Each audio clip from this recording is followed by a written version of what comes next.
오늘 시간에는 말씀 위에 굳게 서리라는 제목으로 하나님 말씀 증거하도록 하겠습니다.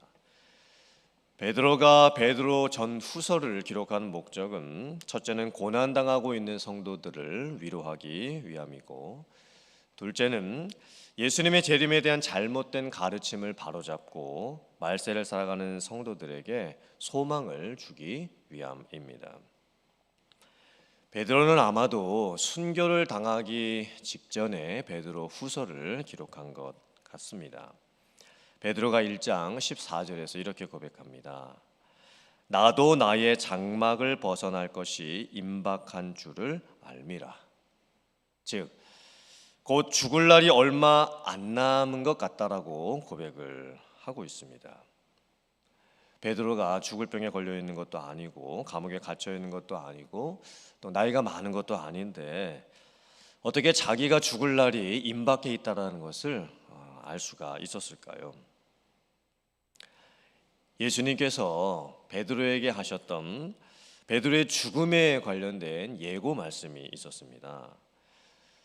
베드로야, 네가 젊어서는 네가 원하는 대로 다녔지만 네가 늙어서는 다른 사람이 너에게 띠를 띄우고 그들이 네가 원하지 않은 곳으로 너를 데려갈 것이다.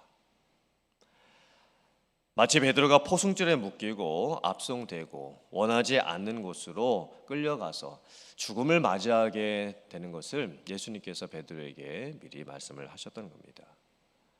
아마도 베드로에게 성령께서 주시는 감동이 있었을 것입니다. 그리고 자기의 죽음이 가까워 오고 있다는 것을 아마 깨닫고 있었을 것입니다. 그래서 베드로는 지금 유언과 같은 심정으로 성도들에게 베드로 후서를 남기고 있는 것입니다.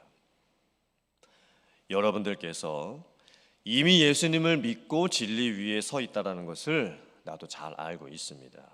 하지만 항상 여러분들이 예수님에 대한 믿음과 복음과 구원에 대해서 생각하면서 살아가야 합니다. 내가 지금 살아있을 때에 여러분들에게 강조하고 있는 믿음과 또 복음과 구원에 대해서 절대 잊어서는 안 됩니다. 설령 내가 죽고 나서도 여러분들이 어느 때라도 믿음과 복음과 구원에 대해서 항상 생각하면서 살아갈 수 있어야 합니다. 그러면서 베드로는 자기가 믿고 있는 예수님이 어떤 분이시고 예수님에 대한 그 믿음이 어떻게 생길 수 있고 그것이 왜 중요하고 또한 지금 본인이 성도들에게 전하는 모든 복음에 관련된 말씀들이 거짓이 아니고 진리이고 부정할 수 없는 확실한 것이라는 것을 지금 확증하면서 말씀을 합니다.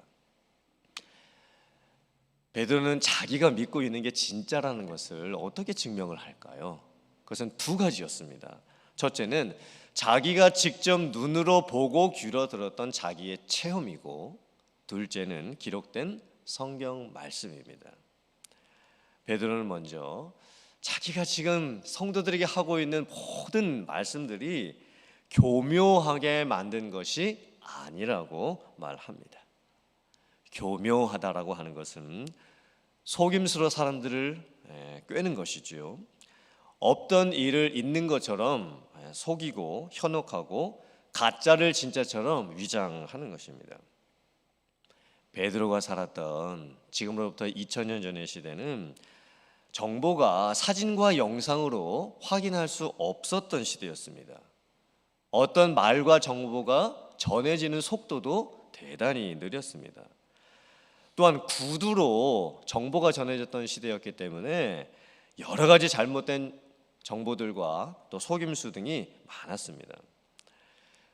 베드로는 자기가 예수님을 만나고 예수님의 말씀을 듣고 예수님의 기적을 경험했던 모든 것을 자기의 눈으로 직접 보고 자기의 귀로 직접 들었던 것이기 때문에 절대 거짓이 될 수가 없다. 그러면서 확신과 담대함과 또 진실됨으로 말씀을 전합니다. 베드로는 예수님께서 하나님의 아들이시고 메시아이시고 구원자가 되셨다라고 하는 것을 변화산 사건의 체험을 가지고 말씀을 합니다. 예수님께서 베드로와 야고보와 요한 세 명의 제자를 데리시고 높은 산에 올라가셨지요. 그때 놀라운 광경이 벌어집니다.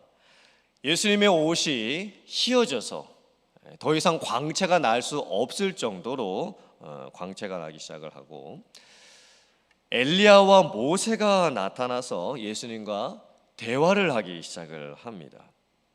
하나님께서 베드로의 영적인 눈을 열어 주신 것이죠. 그래서 현실 세계에서 볼 수 없는 정말 특별한 상황들을 보게 해 주십니다. 베드로가 그때 그것이 너무 좋아서 예수님께 말씀을 하죠. 주님, 이 산 위에다가 초막 3개를 짓고 하나는 예수님께서 거하시고 다른 2개는 엘리야와 모세가 거하고 우리도 이곳에서 계속 같이 있었으면 좋겠습니다. 베드로는 거룩한 경외감과 또 말로 다 표현할 수 없는 경이로움과 또 자기가 무엇을 경험하는지조차도 모르는 그런 황홀경을 함께 경험을 하고 있습니다. 그때 구름까지 덮이고 또 하늘에서 음성까지 들립니다. 하나님의 음성이었습니다. 이는 내 사랑하는 아들이니 너희는 그의 말을 들으라. 그때 베드로는 자기가 따라다녔던 예수님께서 하나님의 아들이시며 메시아이시며 구원자라고 하는 것을 확실하게 깨닫습니다. 부인할 수가 없었습니다. 자기 눈에 펼쳐지는 그런 기적들과 자기의 귀로 들리는 모든 사건들은 부인할 수가 없는 현상이었습니다. 그때 이제 베드로가 너무 놀란 상태에서 정신을 차리지요. 눈을 뜨고 이제 보니까, 정신을 차리고 보니까 아무도 보이지 않습니다. 그리고 예수님과 자기 포함해서 3명의 제자만 남아 있다는 것을 이제 보게 되죠. 베드로가 경험했던 이 사건은 거짓이라고 하기에는 너무나 생생한 사건이었습니다. 세상 어디에서도 경험할 수가 없는 기적이었습니다. 이 체험을 하고 난 베드로는 예수님에 대한 믿음을 확증합니다. 그리고 예수님에 대해서 확신 있게 전하기 시작을 합니다. 여러분들은 어떠신가요? 여러분들께서는 나만의 확실하고 잊을 수 없고 특별한 그런 영적 체험이 있으십니까? 저도 신앙생활 하면서 여러 가지 체험이 있었는데 체험은 참 중요합니다. 꼭 해야 합니다. 물론 특별하고 대단한 체험을 할 수도 있습니다. 병이 낫는 체험을 할 수도 있고 또 은사 체험을 할 수도 있고 또 환상 체험을 할 수도 있고 나만의 비교할 수 없는 특별한 체험을 할 수도 있습니다. 하지만 일상생활 속에서 사소로운 체험들을 매일 하면서 살아갈 수도 있습니다. 성경 읽기나 또 기도나 또 훈련 모임들을 통해서 우리는 은혜들을 크고 대단한 은혜뿐만이 아니라 작고 사소로운 은혜들도 매일매일 체험을 할 수가 있습니다. 체험은 우리의 신앙을 든든하게 합니다. 확실하게 해줍니다. 하지만 또 체험에는 위험 요소도 따르게 되지요. 자칫 교만해질 수도 있고 또 다른 사람의 체험과 내 체험을 비교할 수도 있고 또 체험을 했을 때 항상 더 강한 체험을 추구하면서 또 극단적으로 빠져버리는 위험 요소도 있습니다. 하지만 위험 요소는 경계해야 되겠지만 신앙생활 하면서 체험을 하는 것은 대단히 중요합니다. 만약에 여러분들에게 은혜와 믿음과 구원과 성령에 대한 체험이 있으시더라고 한다면 그 체험을 소중하게 간직하시기를 바랍니다. 그리고 체험은 과거형으로 머물러 있어서는 안 됩니다. 내가 예전에 이런 체험을 했었지라고 하는 과거형의 체험이 되면 안 됩니다. 여러분의 매일의 삶 속에서 계속해서 은혜들을 받고 영적 체험들을 하면서 여러분들의 믿음이 성장해 가실 수 있기를 주님의 이름으로 축원합니다. 이 베드로가 경험했던 것처럼 뜨거운 감격으로 예수님을 만난 그런 귀한 역사가 매일매일의 여러분들 삶에서 이루어지고 나타날 수 있게 되기를 주님의 이름으로 축원합니다. 두 번째, 베드로는 예수님에 대한 믿음과 확신을 증거할 때에 체험보다 더 중요한 것이 있다라고 강조를 합니다. 그것은 바로 기록된 성경 말씀입니다. 베드로가 이렇게 말하지요. 여러분들, 나에게는 체험보다 더 확실한 예언이 있습니다. 예언은 미리 앞날을 맞춘다라는 예언의 의미가 아니고 하나님께서 말씀을 맡기신다라고 하는 의미의 예언입니다. 한자어로도 일기예보의 예자는 날씨를 미리 예측하고 알리는 것이죠. 하지만 예금은 돈을 맡긴다라는 의미가 있습니다. 성경이 말씀하고 있는 예언은 작은 의미의 앞날을 미리 알려주신다라는 의미보다는 넓은 의미로서 하나님께서 누군가에게 말씀을 맡기셔서 하나님의 말씀을 전하게 하신다라는 뜻이 있습니다. 더 확실한 예언은 기록된 구약 성경 말씀이었습니다. 그 성경이 예수님에 대해서 더욱 확실하게 증거한다라고 말씀을 합니다. 그리고 그 성경을 읽을 때 어떻게 읽어야 하냐면 날이 새어서 샛별이 너희에게 떠오르기까지, 너희 마음에 떠오르기까지 성경을 읽어야 한다라고 말씀을 합니다. 이 뜻이 무엇일까요? 우리가 성경을 읽을 때에 밤새도록 성경을 읽어서 새벽이 될 때까지 성경을 읽을 수 있어야 된다, 이런 뜻일까요? 물론 문자적으로 보면 그렇게 해석을 할 수도 있습니다. 하지만 날이 새어서 샛별이 너희 마음에 떠오르기까지 성경 말씀을 읽으라 라는 이 말씀이 무슨 뜻이냐면, 샛별, 헬라어로 포스포로스라고 하는데, 포스는 빛, 그리고 포로스는 가져오다라고 하는 페로에서 합성된 단어로 빛을 가져오는 자라는 뜻입니다. 그러므로 이 샛별은 물론 다른 곳에는 금성이라고 이렇게 해석을 할 수도 있겠지만 메시아를 뜻하는 것입니다. 샛별은 메시아입니다.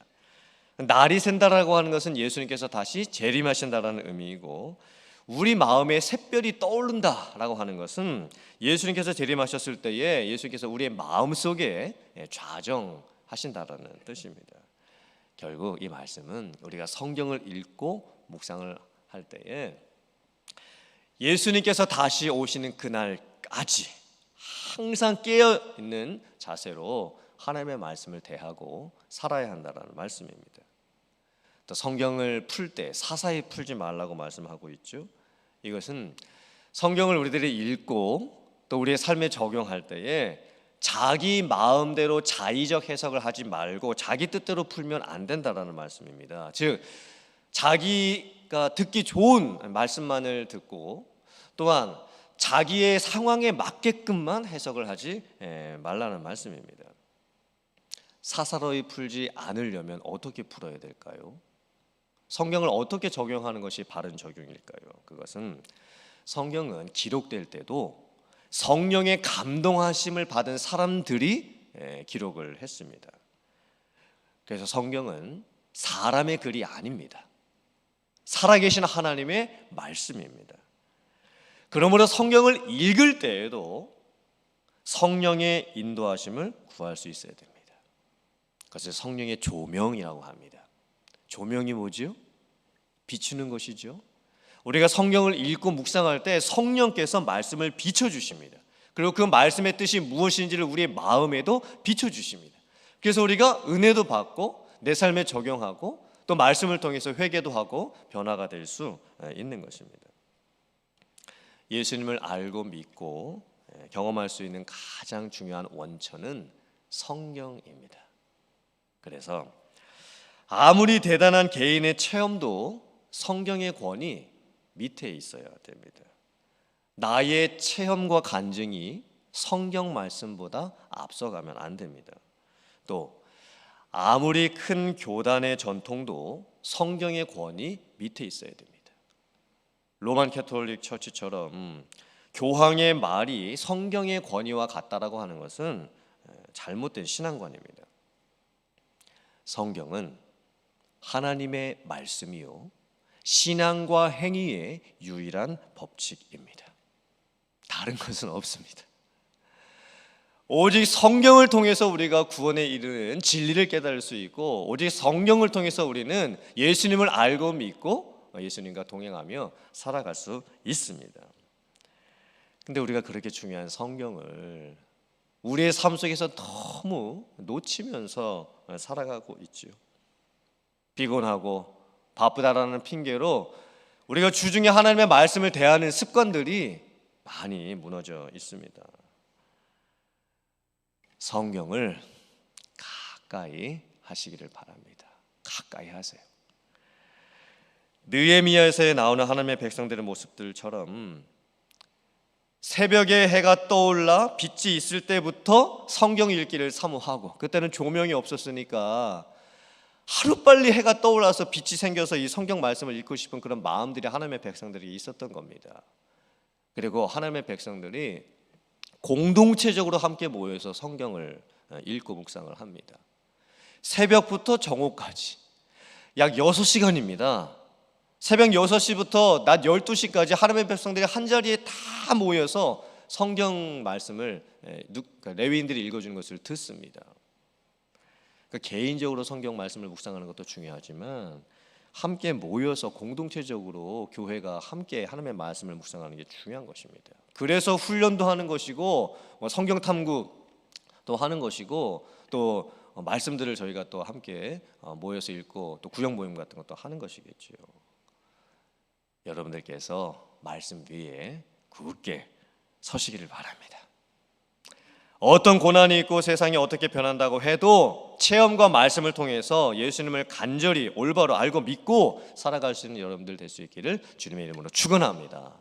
그래서 여러분들께서도 베드로가 간증했던 것처럼 그런 체험적 간증이 살아있을 수 있게 되시기를 간절히 바라고, 무엇보다 중요한 하나님의 말씀과 동행하며 살아갈 수 있는 여러분들 다 되실 수 있기를 주님의 이름으로 축원합니다. 아멘.